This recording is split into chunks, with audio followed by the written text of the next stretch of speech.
Nah, selanjutnya adalah adanya black hole. Adanya black hole. Keberadaan objek masif ini melengkungkan kurvatur ruang dan waktu. Ya, melengkung kontinum ruang dan waktu. Ada bintang misalnya. Ya. Kemudian bintang ini kita mampatkan lagi menjadi white dwarf. Ya. Densitasnya tinggi tapi kecil. Nah, ini ruang dan waktu semakin melengkung. Ketika dia menjadi neutron star, melengkung menjadi lebih melengkung lagi. Ya. Artinya bagaimana? Ya sama, ini waktu di sini memerlukan, misalnya travel dari sini memerlukan berapa hari, ya di sini memerlukan waktu travel yang sangat lama, ya, dari sini sampai sini. Dimensinya dan waktu berubah drastis. Ya. Nah, ini akan tetapi bendanya ada sebuah benda yang jauh lebih masif lagi. Ya. Ketika massa dari sebuah bintang yang masanya besar ini dimampatkan dalam ruang yang sangat kecil, titik, kita sebut sebagai singularitas, maka kita namakan itu sebagai gravitational collapse, peristiwa gravitational collapse. Gravitasi yang sangat besar sehingga runtuh ke dalam dirinya sendiri, ya. Tarik menariknya mungkin sangat besar sehingga elektron di luar dan proton di dalam ini bergabung menjadi sebuah neutron, ya. Kita sebut sebagai neutron star.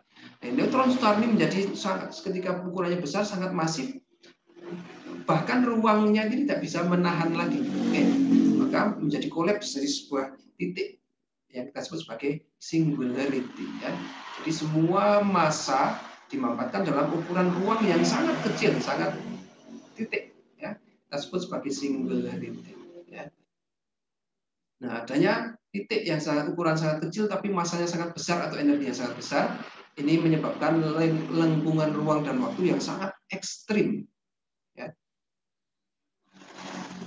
Sangat besar dan dalam, sehingga ada benda apapun yang jatuh ke dalamnya, bahkan cahaya, ya kalau cahaya di sini, oke lah, di sini bisa melengkung, di sini ini bisa keluar lagi, di sini keluar lagi, tapi melewati satu titik, wah di sini tidak berhingga ini jauhnya, oke?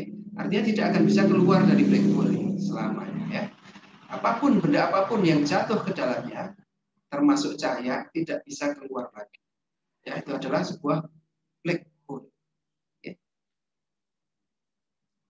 Nah, sebuah black hole memiliki batas permukaan, ya, di mana kita bisa melihat black hole-nya sendiri tidak bisa terlihat, ya. Kenapa? Karena untuk bisa melihat kan cahaya harus keluar dari objek tersebut masuk ke mata kita. Ya.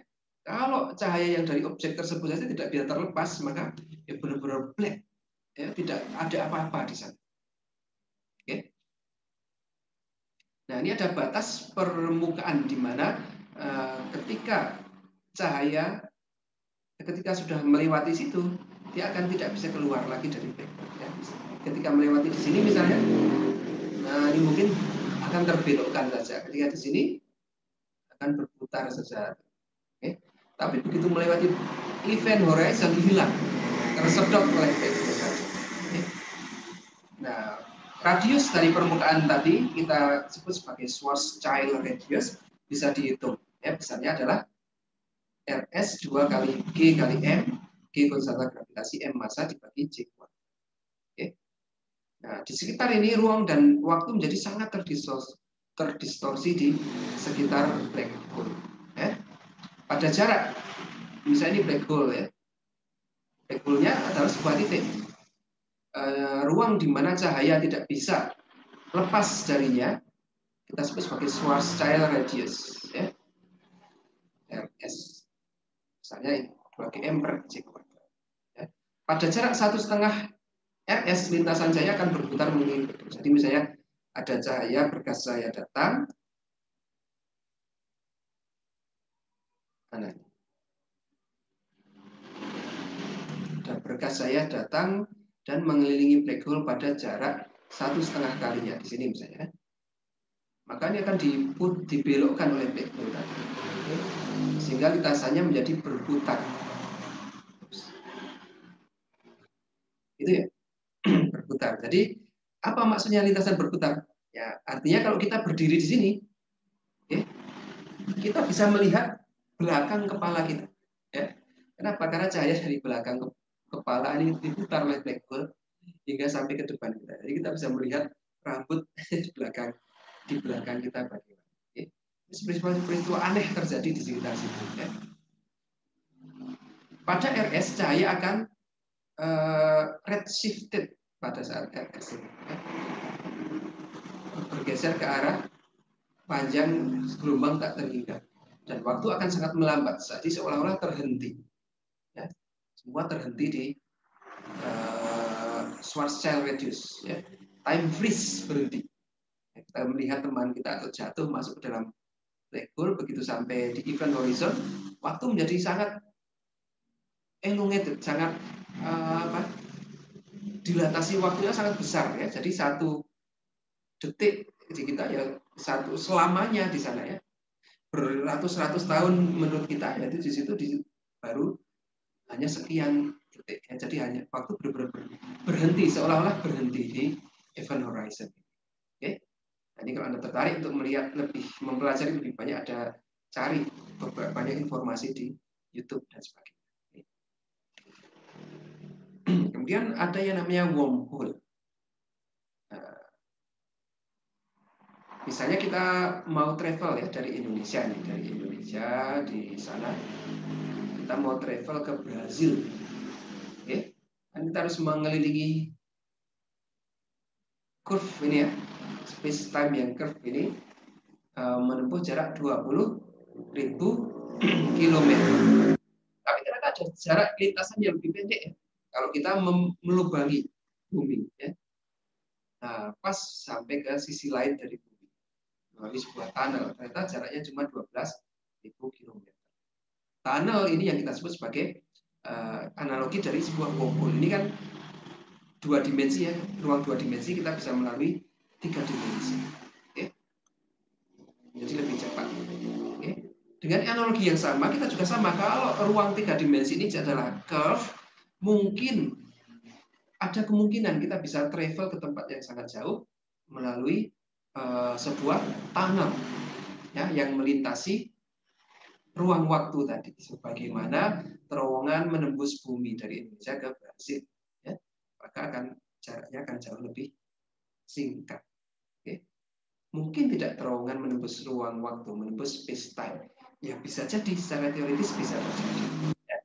Contohnya misalnya di ruang 3 dimensi kita ibaratkan menjadi 2 dimensi ya, 2 dimensi tapi ada lengkungan di sini ya. Misalnya dari bumi kita mau menuju ke bintang yang namanya Vega. Ini jaraknya kalau menurut 2 dimensi sangat jauh ya, beratus tahun cahaya. Okay. Tetapi kalau kita memiliki lengkungan ruang waktu yang sangat besar di sini, ada sebuah energi yang sangat besar atau massa yang sangat besar sehingga ruang dan waktu melengkung. Nah, di sisi lain juga kita menempatkan sebuah massa yang sangat besar sehingga ruang waktu di sekitar Vega melengkung. Dan ujung dari lengkungan ini singularity dan singularity ini bersatu, maka bisa dimungkinkan ada namanya wormhole. Ya, jadi traveling yang menempuh jarak yang jauh dalam waktu yang singkat. Oke. Beberapa solusi dari persamaan relativitas umum tidak menutup kemungkinan terhadap adanya fenomena wormhole ini, ya, melalui dimensi yang lebih tinggi, dari dimensi keempat. Oke. Maka wormhole dapat jadi jika sebuah black hole terhubungkan pada titik singularity. Ya. Nah, ini kita bisa menempuh jarak yang jauh dengan lebih singkat. Kalau time travel ada tidak? Nah, sejauh ini belum bisa. Ya. Kita belum ada teori yang bisa memungkinkan kita untuk kembali ke masa lalu. Ya. Kalau bertravel ke jarak yang jauh dalam waktu yang relatif singkat, bisa macam wormhole. Ya. Time travel belum bisa. Oke, itu ya. Nah, itu kiranya dari bahasan teori relativitas umum. Silakan kalau ada yang mau ditanyakan. Boleh tanya tentang black hole? Silakan. Tadi kan Pak Daman menyampaikan kalau black hole sebenarnya tidak bisa dilihat karena kan cahayanya terjebak di dalam. Terus kok bisa difoto itu kenapa ya Pak? Atau dari cahaya yang dibelokkan atau dari cahaya yang berputar? Oke, kenapa kok bisa difoto? Ya. Yang dilihat bukan black hole-nya itu sendiri, tetapi peristiwa yang terjadi di sekitar black hole. Ya. Contohnya ini. Oke. Ini black hole-nya di mana? Iya, di tengah-tengahnya pastinya ya. Kan cuma satu titik saja, namanya singularity. Black hole itu massa yang sangat besar dimampatkan pada ruang yang sangat kecil. Ya, berarti ya black hole-nya cuma di titik tengah-tengahnya ini. Ya. Schwarzschild radius mana? Schwarzschild radius adalah kira-kira 1R di sini ya. Sebuah tempat di mana ketika cahaya masuk di sana sudah tidak bisa keluar lagi. Oke. Kemudian 1,5 kali RS, ini RS, ini 1,5 RS adalah tempat cahaya yang terjebak di sana. Ya. Ketika cahaya masuk di radius 1,5 RS, dia akan berputar-putar di sekeliling black hole. Oke. Akan berputar di situ. Ya. Nah, ini yang lain adalah debu, gas di sekitar black hole yang berputar mengitarinya, ya. Karena sangat bergerak sangat cepat, bergesekan dengan partikel lain menjadi panas, panas memancarkan cahaya. Maka di cahaya ini ya bisa kita lihat, ya. Nah, ini ada namanya gravitational lensing. Oke, ini harusnya bentuknya seperti ini, accretion disk-nya normal biasa ya. Tetapi karena ini sangat masif cahaya yang dari accretion disk yang belakang harusnya ke atas, ini dibelokkan ke sini ya. Jadi seolah-olah oleh mata kita terlihat berasal dari sini. Oke. Yang dari bawah juga ini juga dibelokkan ke sana. Oke. Jadi seolah-olah terlihat oleh mata kita berasal dari sini. Oke. Maka terlihat accretion disk-nya bergeser ke atas dan ada yang di bawah. Oke. Ya, jadi yang dilihat oleh teleskop atau mata kita itu adalah peristiwa yang terjadi di sekitar black hole-nya sendiri tidak akan nampak. Itu ya, Mbak ya. Baik, Pak. Terima kasih. Oke, ada lagi yang mau bertanya?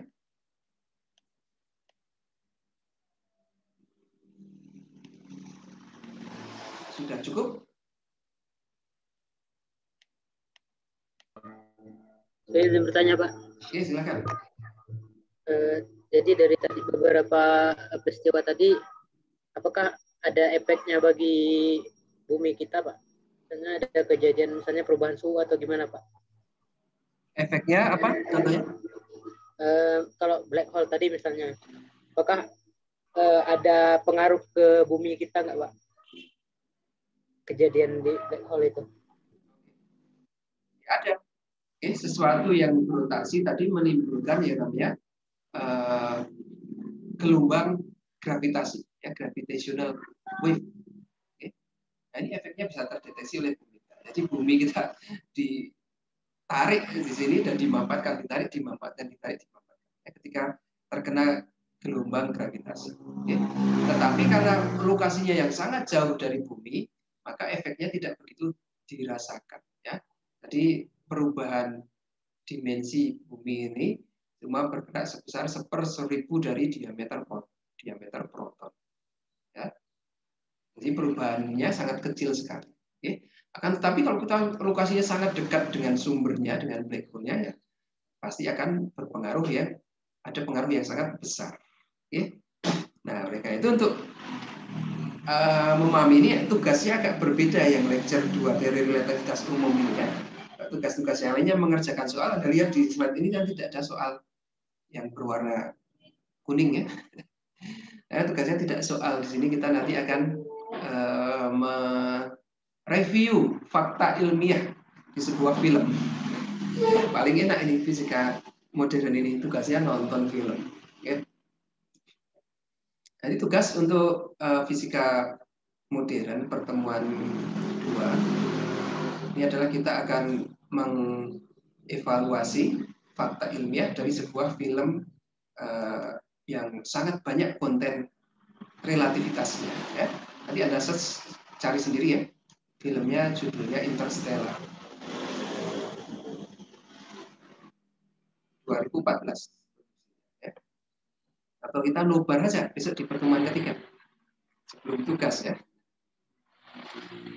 Oke. Sementara cari itu dulu ya. Nanti kita lihat bersama-sama, kemudian kita evaluasi mana yang fact, mana yang myth, ya, yang mitos, yang beneran, yang mana yang tidak. Oke, ada lagi yang ditanyakan? Cukup? Pak, izin bertanya. Oh, silakan.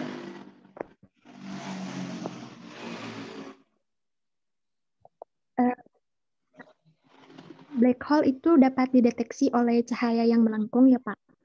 Itu untuk wormhole sendiri itu dapat dideteksi nggak ya Pak? Gimana? Maaf tadi ada suara motor kurang kedengaran. Lagi Mbak. Pak, itu kan black hole dapat dideteksi oleh cahaya yang membelokkan ya Pak. Iya. Nah, itu untuk wormhole sendiri itu dapat dideteksi nggak ya Pak?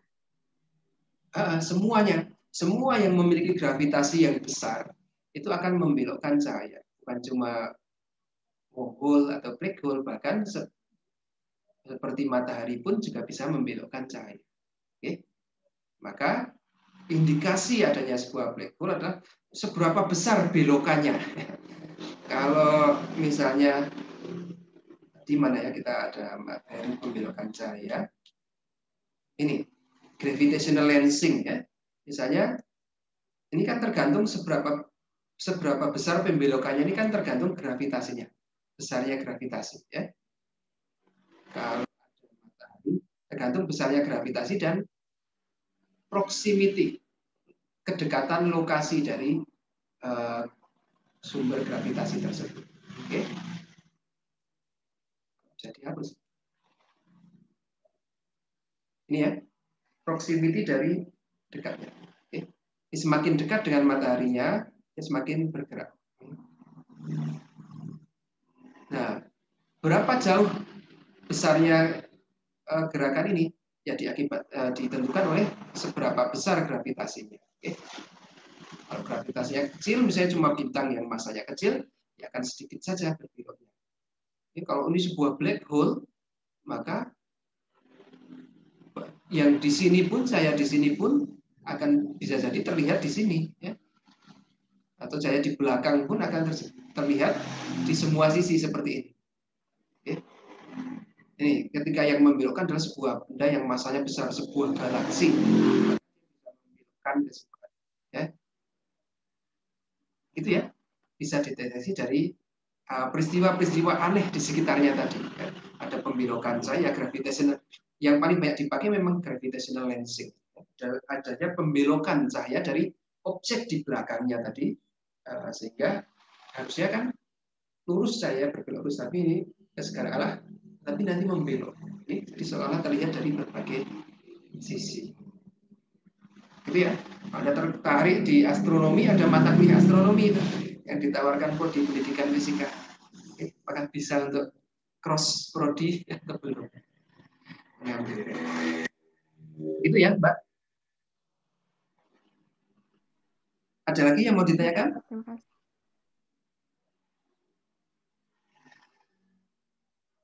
Cukup? Oke, kalau sudah tidak ada yang ditanyakan, kita bisa cukupkan sekian. Kita tutup dengan hamdalah. Alhamdulillahirabbil alamin. Assalamualaikum warahmatullahi wabarakatuh.